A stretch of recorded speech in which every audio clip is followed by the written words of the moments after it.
ênfase na fenomenologia e que eu quero conversar com vocês hoje é o Glenn Murcutt. O Glenn Murcutt, talvez um pouco menos conhecido do que os dois anteriores, é um arquiteto australiano que vai trabalhar quase que exclusivamente com projetos residenciais. Dentro daquilo que a gente acabou de comentar sobre o Stephen Hall, o Glenn Murcutt ele vai entender que através desses projetos residenciais ele consegue brincar, ele consegue manipular as arquiteturas da melhor forma possível. Ele vai tentar utilizar materiais, a seleção de materiais, o sistema construtivo que ele utiliza, tudo isso leva em consideração a quantidade de energia necessária para a produção. E ele vai tentar, na medida do possível, aproveitar o máximo possível as aberturas, para que ele consiga ter entradas de luz e de ventilação, né, circulação de ar e iluminação natural controláveis da maneira mais natural possível. Ou seja, o que eu quero dizer com isso? Eu quero dizer que ele está lidando com um contexto da Austrália, em que você tem ora climas muito quentes, ora clima mais amenos, você chega a ter clima subtropical, você tem variações de temperatura, variação de umidade, grandes ventos, hora que o clima está muito quente, você precisa de uma brisa. Então, ao buscar essa relação com o entorno, com a natureza e com as sensações que esse entorno e que essa natureza criam, proporcionam nas pessoas, ao tentar focar nisso, o Glenn Murcutt vai então voltar a arquitetura dele para tentar responder a essa problemática, a essas questões. Essa primeira casa que eu quero mostrar para vocês, no Vale do Canguru, a Casa Walsh, é um exemplo talvez muito legal em que ele vai tentar explorar um pouco essas coisas. A gente percebe, por exemplo, essas grandes aberturas aqui, essas grandes janelas com esses brises, essas venezianas, justamente para tentar garantir um controle da iluminação. A gente vai ver quando a gente entrar na casa como as janelas estão localizadas em lugares bem estratégicos para os usos que elas possibilitam. É uma bancada, é uma mesa de trabalho, é uma pia de cozinha, justamente lugares que precisam de uma iluminação um pouco mais direta para melhoria da qualidade do seu trabalho. Ó, aqui a gente tem esse espaço interno, a gente vê uma continuidade muito interessante, e aqui essa bancada, então, né, de trabalho, ali o escritório, a gente vê um computador, uma cadeira, uma iluminação, e essa janela justamente pensada para tentar otimizar a atividade que se desenvolve ali. Ele está preocupado em tentar possibilitar espaços que tenham vistas legais, mas protegidas, né, pela iluminação, protegidas de uma iluminação talvez muito direta, muito forte.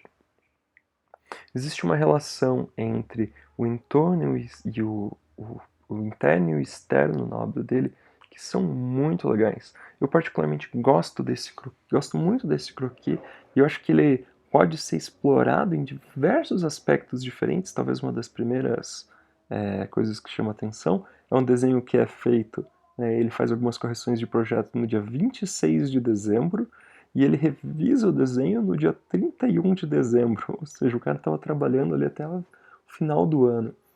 Mas o legal é como em diferentes pontos do projeto, olha só como ele está preocupado com as vistas que se obtém dali. Então aqui ó, da mesa de jantar, do espaço de estar, o que eu enxergo? Quais as vistas naturais? Quando eu estou na cama do quarto do casal, o que eu estou enxergando? Os meus hóspedes, né? Que tipo de vistas eu estou possibilitando? Então, essas preocupações diretas com o que eu estou experimentando, quais são as sensações, quais os usos que eu estou possibilitando através dessa arquitetura, a maneira como o meu sistema construtivo, a maneira como as minhas formas, como a posição das minhas janelas, como o meu uso de materiais possibilita entrada de luz em alguns lugares, a bancada da cozinha, as vistas das montanhas, tudo isso vai ser pensado no trabalho dele. Não só lá, mas também aqui nessa outra casa. Essa aqui é muito legal, a maneira como ele vai trabalhar com o relevo.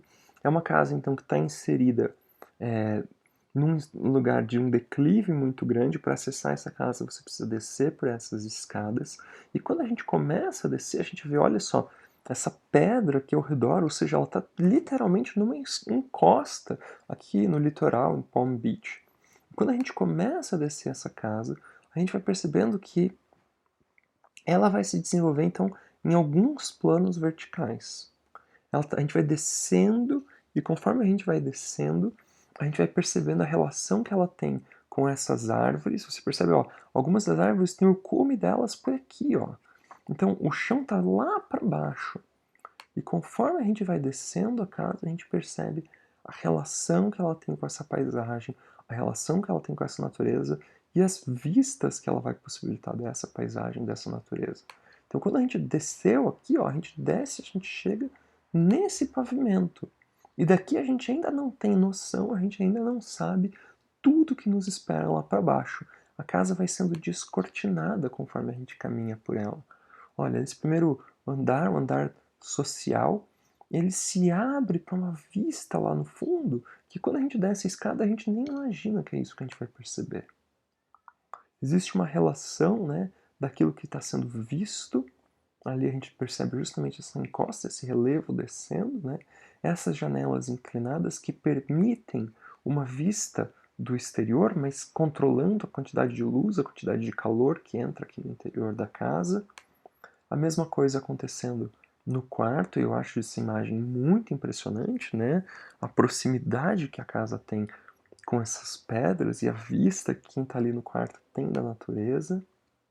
E a casa, então, levemente escondida ali, né? Assim, você consegue ver muito mais lá de dentro para fora do que necessariamente o inverso. Aqui a planta do pavimento, do primeiro pavimento, então quando a gente chega, a gente desce as escadas e a gente ainda não imagina tudo que vai ter para lá, que é aquele espaço social contínuo, né, que a gente viu nas primeiras imagens, essa continuidade entre a sala de jantar, a sala de estar e o terraço.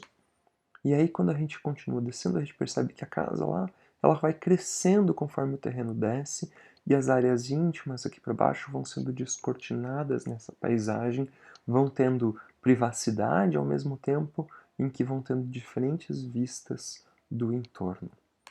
E o terceiro projeto que eu quero mostrar para vocês, um pouco diferente, esse não é residencial, é o projeto desse centro islâmico em Melbourne, em que ele vai trabalhar com essa ideia dessa praça seca e das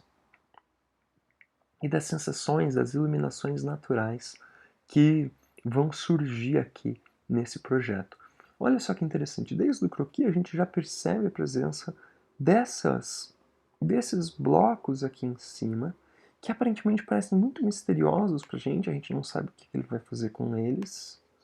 Então a gente primeiro entra aqui dentro do edifício, né? Então esse é um render, aqui algumas imagens já do prédio. E a gente tinha visto então essa cobertura. O que é ela? Olha só que interessante.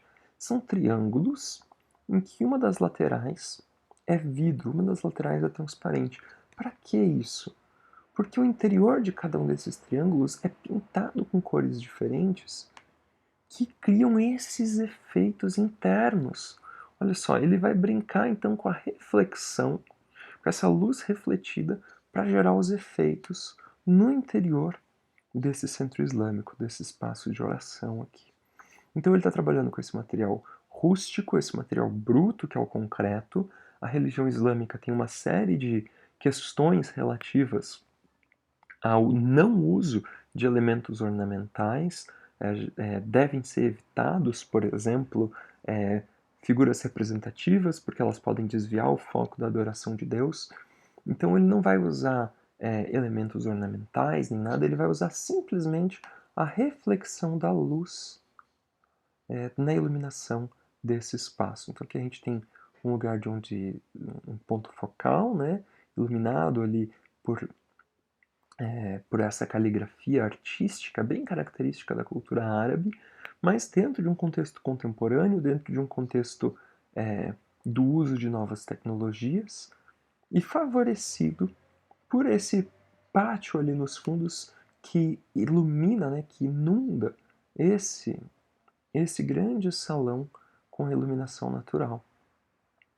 além dos efeitos, né, dessas zenitais.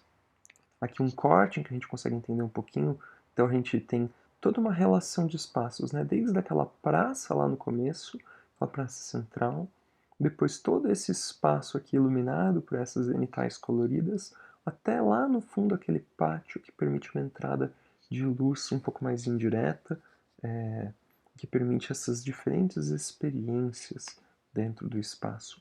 O Glenn Murcutt ele vai dizer que os edifícios eles devem abrir e fechar, e modificar e remodificar, e as persianas devem virar e devem abrir e devem fechar sem complicações.